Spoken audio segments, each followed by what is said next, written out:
بەڵێزان و خۆشەویستانمان هەمیشە بەردەوام لە ڕابردوودا کەسانێکمان هەبوون کە ڕۆڵێکی بەرچاو و گەورەیان هەبووە لە نێو کۆمەڵگای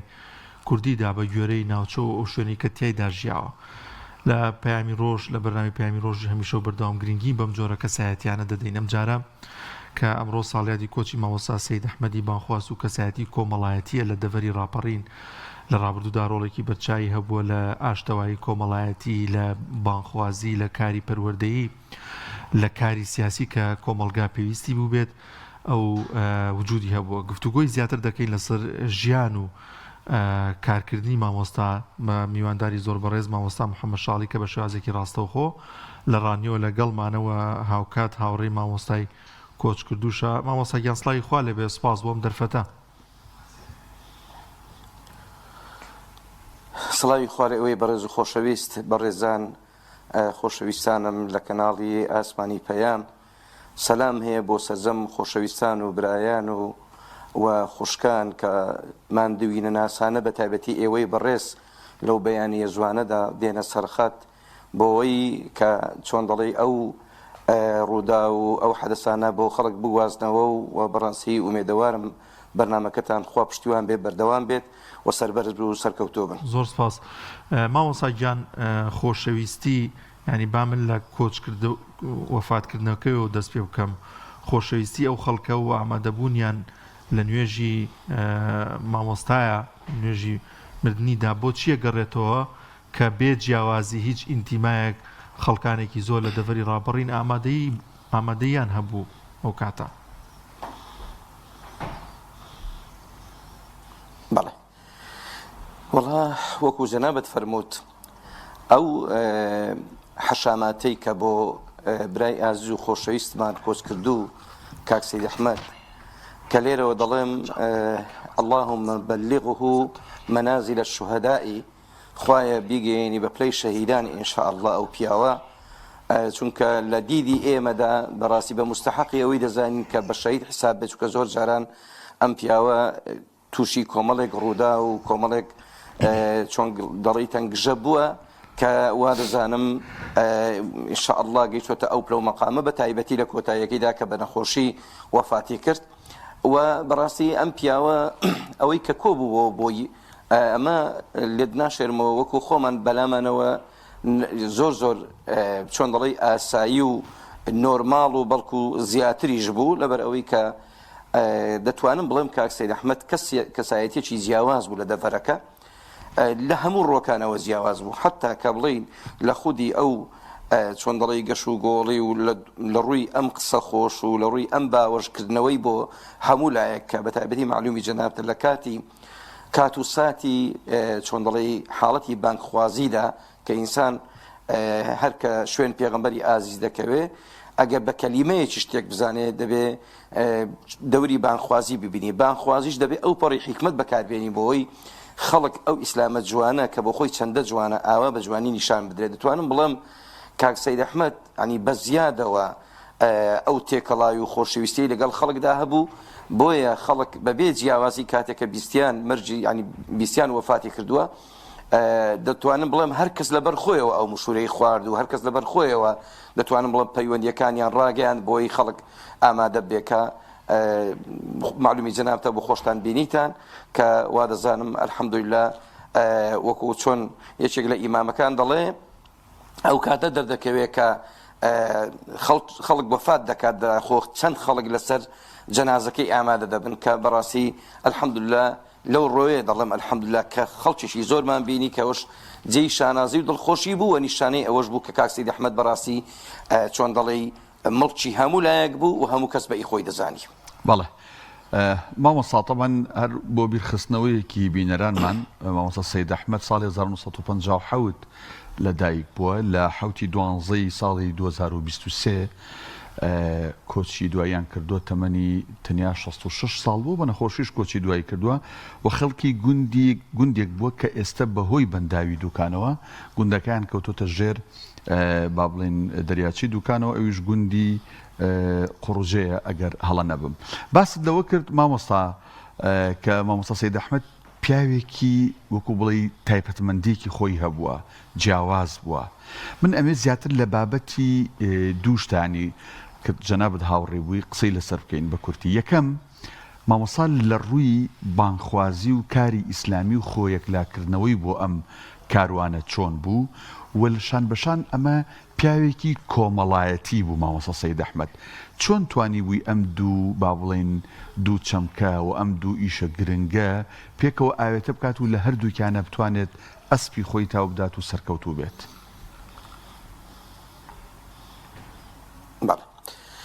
یەکەم دەربارەی مەسەلەی بانخوازی تەبیعی کاک سەید ئەحمەد لەبەر ئەوەی پیاوێکی جددی بوو حتا جا ئەو جددیەتی ئەگەر بۆت باس بکەم یعنی دەتوانم بڵێم کاک سەید ئەحمەد لە خودی کەسایەتی خۆیدا ینی لە نێو هەموواندا حتا لە بەرگ و پۆشاکیشدا دەتوانم بڵێم پوختترین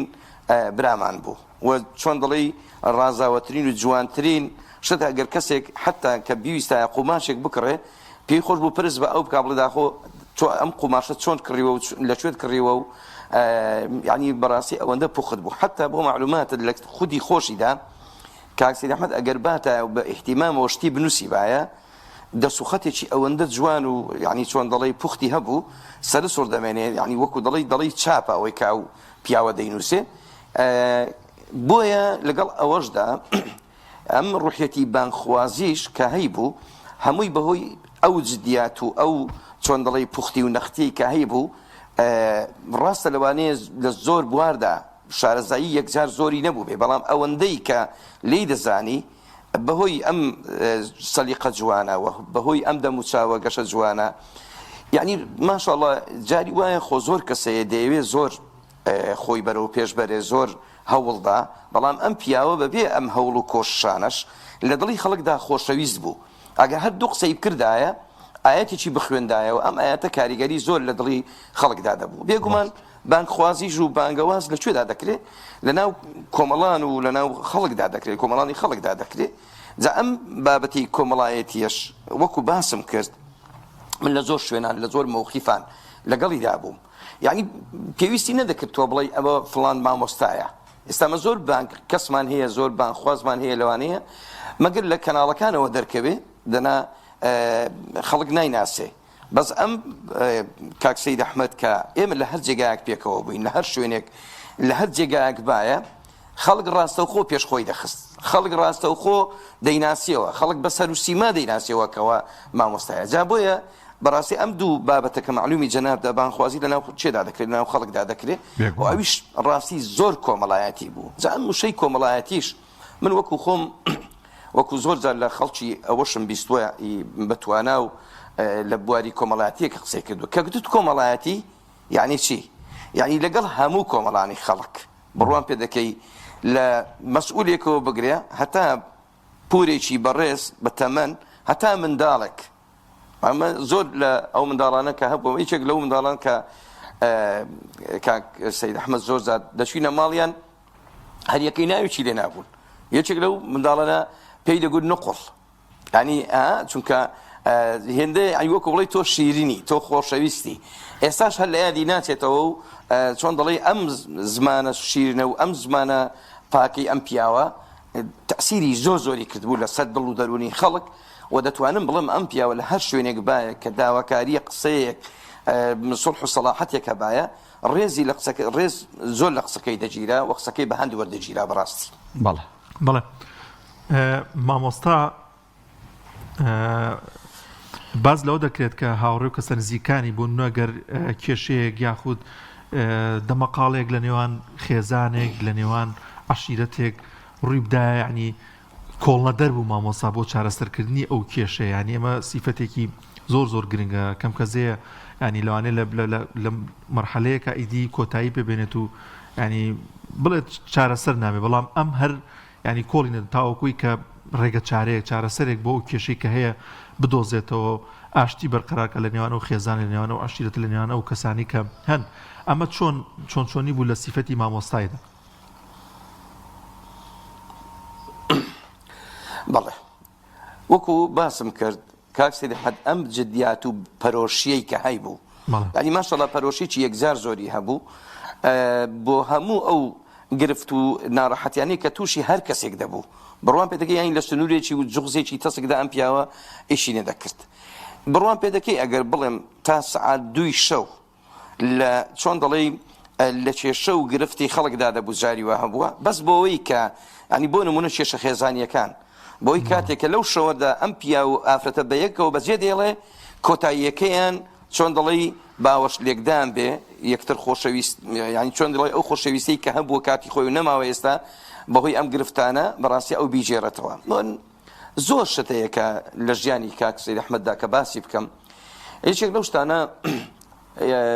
دوو برا کاتی خۆی بە یەکەوە کێشەیەکیان هەبوو ناڕەحەت بوون زۆر حتا بڵین زۆر توود بوون لە بەرامبەر یەکتردا یەکیان هەڵبەتە کەمێک زوڵمی لەوەی دیکە کردبوو ستەمی لێ کردبوو زۆر خەڵکی بەتواناش لە بەیندا بۆ قسەیان دەکرد بەڵام هەر قۆڵی ئەو برایی گر کە ستەمی لێکرا بوو چوو بوو نەژوورەوە دیار بوو لەوێ کۆمەڵی قسەی بۆ کردبوون کە هاتنە دەرەوە هەردووچیان فرمێسکیان دەسڕین کاک سەید ئەحمەدی شەر فرمێسکی دەسڕی ئەوی شەر فرمێسکی دەسڕی هەر هاتە ژوورەوە و گوتیەوە لە بەرخاتری خوا لە بەرخاتری دوایش لە بەرخاتری کاک سەید ئەحمەد ئەو بن عەفوم کرد و هیچم لەسەری نەما ینی بەڕاستی موقیفێکە جا بۆ قسەی کە دەیڵێم شاهیدم زۆرن لە زۆر شتی دیکەشدا بەڕاستی کاک سەید ئەحمەد بەهۆی ئەم ینی چۆن دەڵێ گەرموگوڕی بەهۆی ئەم پەرۆشی بەهۆی ئەم خەمەی کە هەیبوو بۆ چۆن دەڵێ ئەم ناڕەحەتیانەی کە لە بینی موسڵماناندا هەیە وای کرد بوو کە خەڵک گوێی لێ بگرێ چونکە معلومی جەنابیشتانە لەوانەیە زۆر جار کۆمەڵک قسە دەکرێت کۆمەڵک لەگەڵ ڕێزمدا هەڵبەتە بۆ هەر کەسێک کە دەبێتە مایەی سڵح و ئاشتەوایی بۆ خەڵک بەڵام سڵح و ئاشتەواییەک کە لە دڵ و دەروونەوە بێت ئینسان بە بسم الله و الحەمدولله دەست پێ بکات هەڵبەتە معلومی جەنابتە ئێمە هەموو کارەکانمان بە بسم الله و الحەمدولله دەست پێ دەکەین سوپاس بۆ خوای گەورە بەڵام هەڵبەتە ئەم بسم الله و الحەمدولله لە دەروونێکی خاوێن و پاکەوە لە دەروونێکی بێتەماع لەوەی کە سبەینێ تەنانەت کەسێک سەلامیش لێ بکاتەوە دیارە خوای گەورە پاڵ پشت و پشتیوانی ئەم کەسە دەبێت بۆیە دەتوانم بڵم زۆربەی زۆری جارەکان ئەم کارانە زۆر بە ئاسانی بەدەستی ئەو برا خۆشەویستەمانەوە دەهات باش مامۆستا بە زیاتر لە 30 ساڵ ینی بینەوە دواوە مامۆستا سەید ئەحمەد لە کاتی گەنجیشیدا لە ڕێخستنەکان لە سەردەمی بەعسە ڕۆڵی بەرچاوی هەبوو لەو دەفەری ئێوە تەنانەت لە کاتی ڕاپەڕینیش چ لە شاری ڕانیە چ لە کۆیە چ لە هەولێر چ لە پردێ تەنانەت ینی ڕۆڵی بەرچاوی بینیوە گەر بە کورتی بێ باسێکمان لە